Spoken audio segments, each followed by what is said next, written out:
ஊழியர்கள் கவனத்திற்கு சஸ்பென்ஷன் விதிகளில் பாத்தீங்கன்னா அதிரடி மாற்றமானது தற்போது கொண்டு வந்திருக்காங்க என்ற புதிய தகவலானது இப்ப வெளிவந்திருக்குங்க. இந்த புதிய தகவல் பாத்தீங்கன்னா அரசு ஊழியர்களுடைய கவனத்துக்கு தெரிவிக்கக்கூடிய ஒரு முக்கியமான தகவலாக இருக்கிறது. அனைத்து அரசு ஊழியர்களும் இந்த தகவலை கண்டிப்பா தெரிந்து கொண்டு பயன்பெறுங்க. அந்த அதிரடி மாற்றம் என்னவா இருக்க போகிறது என்பதை நம்ம விரிவாக பார்த்து இப்ப தெரிந்து கொள்ளலாம். அரசு ஊழியர்களுக்கு கடந்த சில நாட்களாகவே பாத்தீங்கன்னா புதிய அப்டேட்டான நியூஸ் தினசரி வந்து கொண்டே இருக்கு அப்படிங்கறத நாம ஒரு புறம் தெரிவிக்கலாங்க.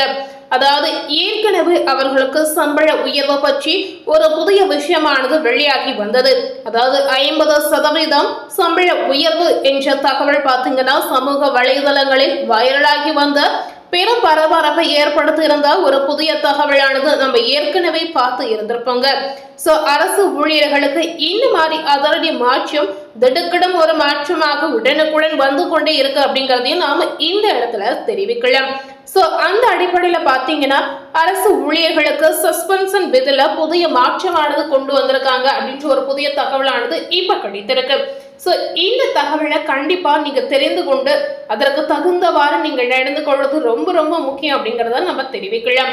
பணி இடை நீக்கம் செய்யப்படும் அரசு ஊழியர்கள் மீதான ஒழுங்கு நடவடிக்கைகளை தாமதமின்றி குறிப்பிட்ட காலத்திற்குள் விரைந்து முடிப்பதற்காக முந்தைய கால வரம்புகளில் அதிரடி திருத்தங்களை செய்து தமிழக அரசின் மனிதவள மேலாண்மை துறை ஒரு புதிய அரசாணையை பிறப்பித்து இருக்குங்க.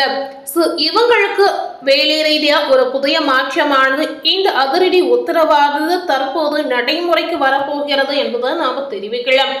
நீதிமன்ற உத்தரவுகளின் அடிப்படையில அரசு பணிகளில் தேவையற்ற தாமதங்களை தவிர்க்கவோ நிர்வாக திறனை அதிகரிக்கவோ இந்த திருத்தப்பட்ட புதிய கால வரம்புகள் உடனடியாக அமலுக்கு வருவதாக ஒரு தகவலானது இப்ப தெரிவித்து வராங்க. இதுல பாத்தீங்கன்னா விசாரணை அதிகாரி நியமனத்துல ஒரு புதிய மாற்றம் கொண்டு வந்திருக்காங்க. இது என்னன்னா இது புதிய மாற்றம் அப்படின்னு கேட்டீங்கன்னா அரசு ஊழியர் மீதான குற்றச்சாட்டுகளுக்கு அவரிடமிருந்து விளக்கம் பெறப்பட்ட பிறகுதான் அடுத்த கட்டமான விசாரணை அதிகாரியை நியமிப்பதற்கான கால அவகாசத்தில் மாற்றம் செய்யப்பட்டுள்ளது என்ற தகவல் தெரிவித்து வராங்க. இதற்கு முன்பு பாத்தீங்கன்னா 7 நாட்கள் மட்டுமே வழங்கப்பட்டு வந்த நிலையில தற்போது இந்த கால அவகாசம் 15 நாட்களாக அதிகரிக்கப்பட்டிருக்கு அப்படிங்கறத ஒரு தகவலாக தெரிவித்து வராங்க. அதாவது அரசு ஊழியர்கள் மீது ஏதாவது குற்றச்சாட்டு வைத்தாங்கன்னா அவர்களுக்கு தான் இந்த கால அவகாசமா 15 நாட்கள் கொடுத்து வராங்க. ஏற்கனவே பாத்தீங்கன்னா பழைய நியமிப்பின் படி 7 நாட்கள் இருந்தது. ஆனா இப்போ இந்த புதிய மாற்றத்துல 15 நாட்களாக அதாவது இரட்டிப்பாக உயர்த்தி 15 நாட்களாக கொடுத்து இருக்காங்க. இறுதி முடிவை எடுப்பதற்கான புதிய காலக்கெடுவாக கூட இதனை நாம பார்க்கலாங்க. சமீப காலமாக அரசு ஊழியர்கள் மீது ஏதாவது ஒரு குற்றச்சாட்டு வந்து கொண்டே இருக்கு அப்படின்ற ஒரு புறம் தகவல் வந்திருக்கு. இந்த விஷயம் பாத்தீங்கன்னா சமூக வலைதளங்களில் பேசக்கூடிய ஒரு முக்கியமான விஷயமாக கூட நாம பார்க்கலாங்க. அப்படி இருக்கக்கூடிய இந்த பிரச்சனைக்கான அடிப்படை மூலக்கூறாக அவர்களுக்கு கொடுக்கக்கூடிய ஒரு உதவியாக இந்த காலக்கெடுவானது அமைந்திருக்கு.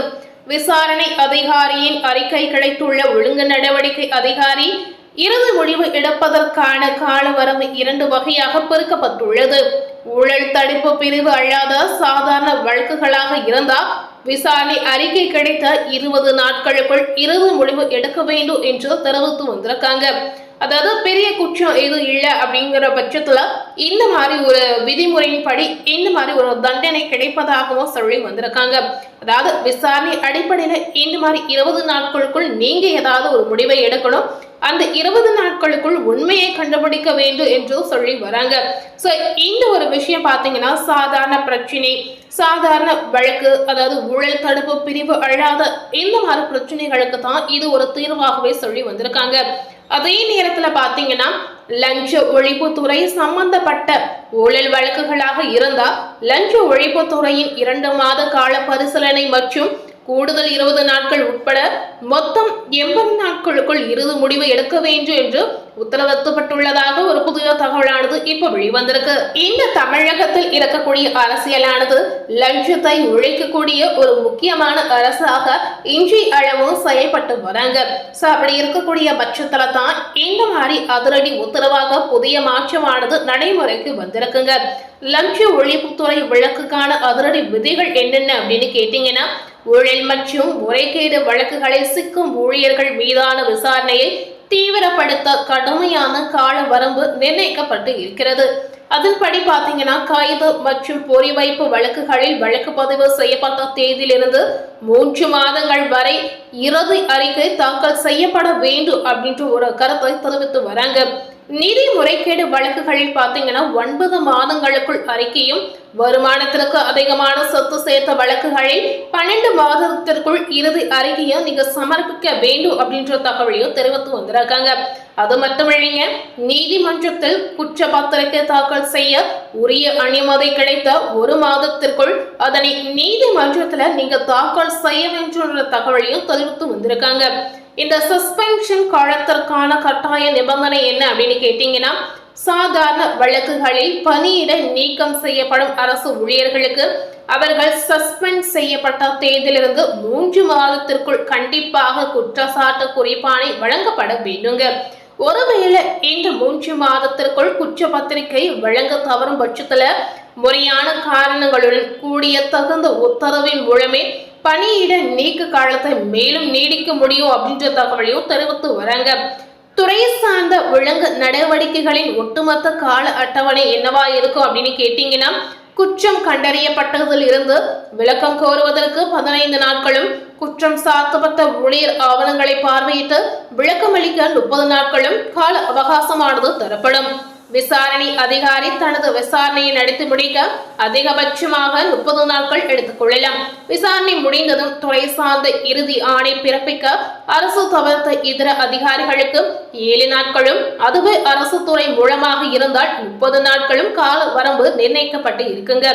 ஒட்டுமொத்தமாக லஞ்ச ஒழிப்புத்துறையின் விசாரணை மற்றும் தீர்ப்பாய விசாரணை ஆகிய தலா 1 வருடத்திற்குள் முடிக்க வேண்டும் அப்படின்ற தகவல் தெரிவித்து வந்திருக்காங்க. அரசின் கடுமையான எச்சரிக்கை என்ன சொல்ல வராங்க அப்படின்னு கேட்டீங்கன்னா, இந்த புதிய அரசாணையில் குறிப்பிடப்பட்டுள்ள கால வரம்புகளை அனைத்து ஒழுங்கு நடவடிக்கை அதிகாரிகளும் எவ்வித விதிவிலக்குமின்றி மிக துல்லியமாக பின்பற்ற வேண்டும் அப்படின்னு சொல்லியிருக்காங்க. இதுல ஏதேனும் கால தாமதமோ அல்லது குறைபாடோ ஏற்பட்டால் அதற்கு பொறுப்பான அதிகாரிகள் மீது கடுமையான துறை ரீதியான ஒழுங்கு நடவடிக்கை எடுக்கப்படும் என்று இந்த அரசாணையில எச்சரிக்கப்பட்டு இருக்குங்க. கண்டிப்பா இந்த புதிய அதிரடி மாற்றம் உண்மையை கண்டுபிடிப்பதற்கு உதவியாக இருக்கும் அப்படிங்கறத நிச்சயமா நம்ம தெரிவிக்கலாம். மேலும் இது போல புதிய அப்டேட்டான அரசியல் சார்ந்த பதிவுகளை நீங்க தெரிந்து கொள்ளணும் அப்படின்னு நினைத்தீங்கன்னா மறக்காம நம்ம சேனலை சப்ஸ்கிரைப் பண்ணி பக்கத்துல இருக்கக்கூடிய பெல் பட்டனையும் மறக்காம பிரஸ் பண்ணிடுங்க. நீங்க சப்ஸ்கிரைப் பண்ணா மட்டுமே நம்ம சேனல்ல போடக்கூடிய எல்லா நியூ அப்டேட்டான வீடியோஸும் நீங்க உடனுக்குடன் பார்த்து தெரிந்து கொள்ளலாம். தேங்க்யூ.